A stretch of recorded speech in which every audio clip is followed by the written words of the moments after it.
So a little while ago, I posted this video on my YouTube channel, and I actually got an overwhelming amount of responses to this video. But one of the responses was really negative and basically seemed very confused as to how somebody, when there are real horrible problems in the world, could be so emotional and cry over a video game. So it actually got me thinking, am I the odd one out?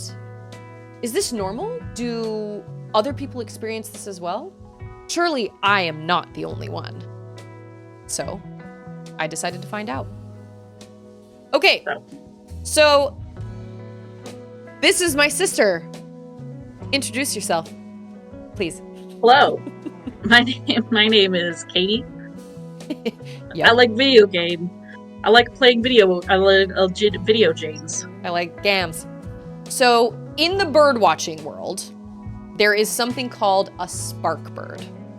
A spark bird is basically the bird that gets you interested in bird watching. So I am curious what your spark game is. Okay, that makes a lot of sense. Okay, you did connect it. I was like, bird watching. Okay, so I have to go with Zelda: Ocarina of Time because that was the first game I actually played on my own, and like I watched you and Joe play games before, and I Joe kinda, is our older brother.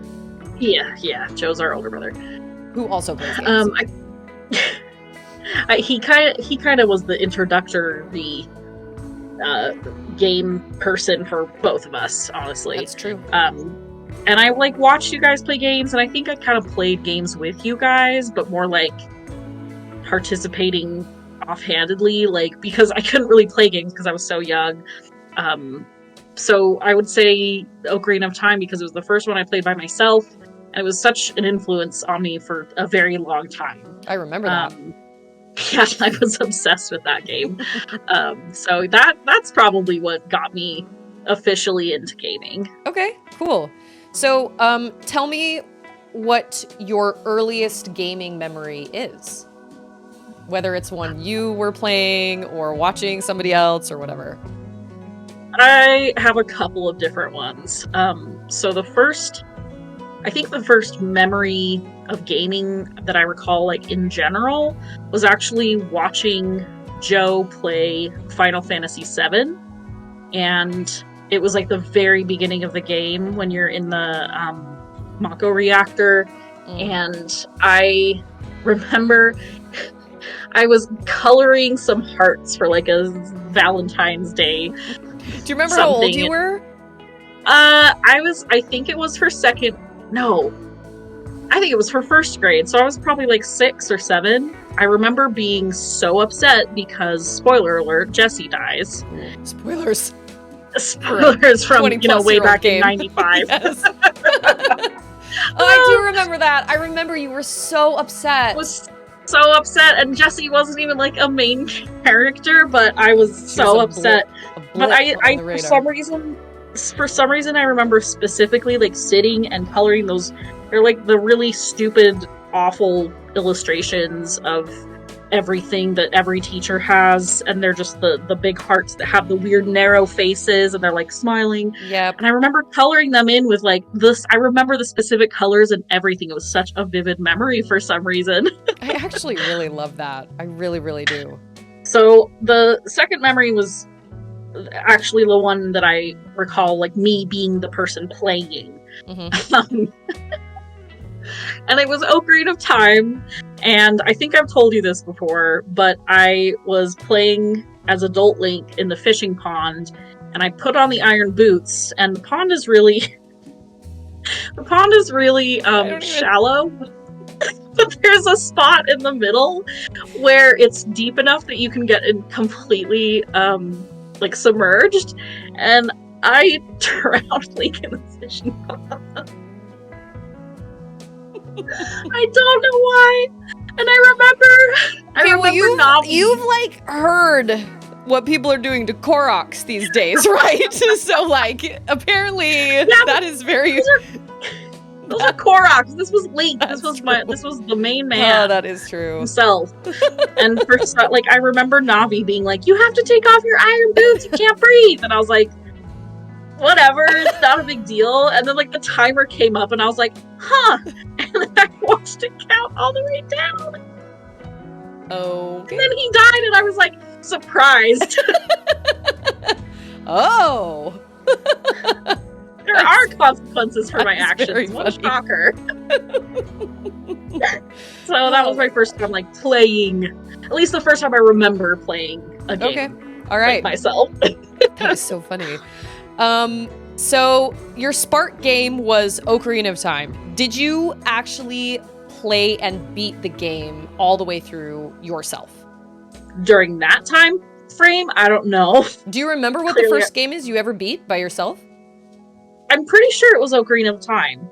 Because I can't remember any other game that I would have been invested enough in that would have been easy enough for me to play. Because I messed around with like Mario, like Super Mario Brothers on SNES and Which is actually pretty challenging. It's a hard exactly. game. And it's really hard. like Donkey Kong Country, which is also surprisingly challenging. So I like messed with those. I like played the first level several times, but I could never really get that far because it was really hard. Yeah. So I think Ocarina of Time was the first one that I actually played and beat myself. And I had watched you play it, and I'm pretty sure I knew most of the answers because I'd watched you play it. But that was the first one that I actually like beat on my own. Yeah, but that's a big moment. That's a huge moment. Right. Like, that's an amazing Very moment. satisfying. So, okay, what would you say are the top 3 video games that have affected you the most? Okay, geez, that's super hard to answer. I feel like I have to say Ocarina of Time, just for nostalgia's sake, and for the fact that for the fact that it was the first game that I played on my own. I became so engrossed in that world and in the characters, mostly Link, and I just really, really enjoyed the world that they created, and to the point where I played that game over and over again. Oh my gosh, so much. Can confirm. I do remember that. Yes, yes. She would beat it and then immediately start it over. I would immediately start it back over. I still know the dungeons almost like back to back by heart. Like, okay, that's embarrassing. Anyway, so no judgment here. That one for sure. And then I have to say, the next one that comes to mind is actually Horizon Zero Dawn. For PlayStation. I love that game. 4? Was it 4 or did it come out on 3? Okay, I can't remember. I think, no, it was PS4. It was PS4. Yes. Okay, so Horizon Zero Dawn. And that's because that was one of the most unusual and unique game experiences that I'd ever had. And it was just so incredibly amazing what they were able to come up with and what they were able to do with the world that they made. The whole concept of like this post-apocalyptic world where instead of like it being like super like grungy and edgy, kind of like you see in a lot of movies and read about it in a lot of books, where it's like the fall of everything kind of ruined everything. It's like even further after that. So they took it to the next level and were like, okay, everything got deteriorated and bad, but everything regrew. And it's so cool. Yeah, it's pretty and amazing. I remember being just blown away by the like graphics, the music, the gameplay. It was so good. And like the voice acting was really good. The machines that are in it are so cool. And it just, oh my gosh, it was so good. I say like it doesn't exist anymore. It's still good. It just was such an interesting and fun experience. Okay, so that's Horizon Zero Dawn, there. number 2. That's a good answer. Horizon Zero Dawn is good. And Forbidden West also. If you haven't played it, you should do yourself a favor and play both of those. Both. Yes. Third one is gonna be hard because I can think of about 5 games that I could probably put up there, but I want to say most influential for me would be Shadow of the Colossus on PlayStation 2. Okay. That Have was you played the the first remaster? Game. Have you played the remaster? I don't think so, actually. Okay, just curious. It's been a hot minute since I've played it. But that game was the first game that I played in a world that felt so incredibly big. And it especially feels big because you are so isolated, right? Yes, you are. And like there's other games where you're isolated as like the only human, like Metroid. You're very isolated in that you're only person there. But there's other monsters and creatures, and there's the space pirates and all that stuff. So it's a little bit different than going into this land where you are the only, like, really the only, like, living thing that is kind of around. There's, like, birds. Gosh, that's true. You don't even see, like, wildlife. Like, yeah. Sometimes there's a bird, but yeah, there's no, nothing. Like, larger creatures. The like the largest creature other than you is your horse, and you still are. That's like still part of your person, like your character. And so the fact that it was such a vast and open land, and there was no music other than like in the cutscenes and the fights, was also really interesting. But the music that they did have was just so inspiringly good. It was so beautiful. I actually remember the first time that Joe showed me the intro part of the game where he's walking along in that forest and across that huge bridge. I almost started crying because the music was just so beautiful to me. So I'm gonna have to put that one up there. It's not like a you know, a mind-blowingly huge experience, but it's still pretty up there, I think. That doesn't matter. It was an experience for you, and it left a huge impression on you, and that's really all that matters. You say the music almost made you cry, so can you tell us can you give me a handful of games that have made you cry? Yeah, handful. Okay. I cried definitely in Final Fantasy VII multiple times for so many reasons. The end makes me cry every time because it's very beautiful and very inspiring. And I know that their entire every time too. I know that like all of their animation budget was just on that last 20-minute video, but it was like really the entire last disc. Exactly. Yes. That's, you know, that was a big deal for games to have a cutscene, especially one that big and involved. But it was so beautiful, and the music is really inspiring, and like the message was really inspiring. Yeah. And then there's of course a couple of sad moments where, you know, characters are mourning, or you lose a character where you get sad. Those always make me cry too. I think, trying to think of another specific example. I think I cried at the end of Twilight Princess. Zelda Twilight Princess. That was a pretty heartbreaking scene. That is a heartbreaking ending. Ugh, it's rough. It's so good. It was well done. They executed it well. I thought it was the perfect ending, but it did hurt tear my heart out. I'd forgotten about that. Well, now we're sad. I actually think that I cried in Undertale, of all games, at the end. I know you're not a huge fan of Undertale, I know. Listen, I played Undertale. Yeah. And I was told it was like the greatest game ever. And I thought it was okay.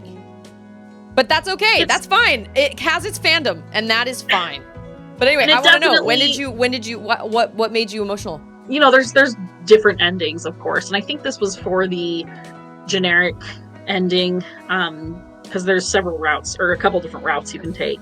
And there's this part where you're fighting the end boss, like we're talking like Photoshop Flowey, where that's what they all, that's what they all call it. I was like, what? Oh no, totally Photoshop makes sense. Flowey. Like paint, Nightmare Fuel Flowey.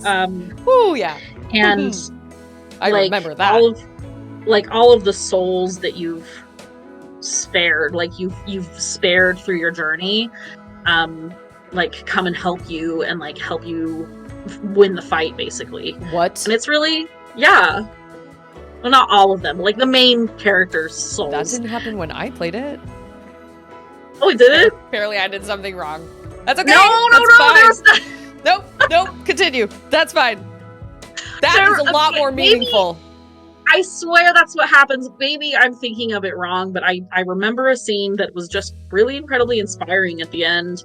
And also just the part where, like, I don't know if this happened to you either, where the character leaves the like the underground where all the monsters live, and they get a little voicemail from everyone who they made friends with. I didn't get That didn't happen to you either. Maybe I would have liked the game more if I had gotten to this ending, but I didn't. Yeah, they call and leave a voice message to the cell phone that they give you. Oh my gosh, it's really wholesome. That. I really love that. It's very sweet. And I cried because it was like, oh, they're friends. Listen, those moments are very, very powerful. It doesn't matter what it is, whether it's in a game or, you know, a movie or a book or whatever. Yeah. Those kind of like all the people you met along the way coming together, those are really powerful moments. It's very inspiring, yeah. It's definitely a method to convey hope and like belonging. Yeah. It's really good. And it happens in every form of media, so video games are no different. Agreed. 100% agreed. So video games are no different than any other media. Why do you like playing video games? It's fun. I like having these completely unique worlds to explore and puzzles to solve and characters to meet in a way that you don't really get to do through books or movies or TV shows. It's so much more involved. Obviously, because and like even in games that are very linear, like the early Zelda games that are, you know, you get A to go to B, and then you go to B and you go to C. Like, it's so incredibly linear, but it's still so fun to discover like what dungeons there are, what monsters there are that you have to fight, and in later games that became kind of more broad in the sense of every sense, really, like more characters and more scenery to explore and more music, more cutscenes.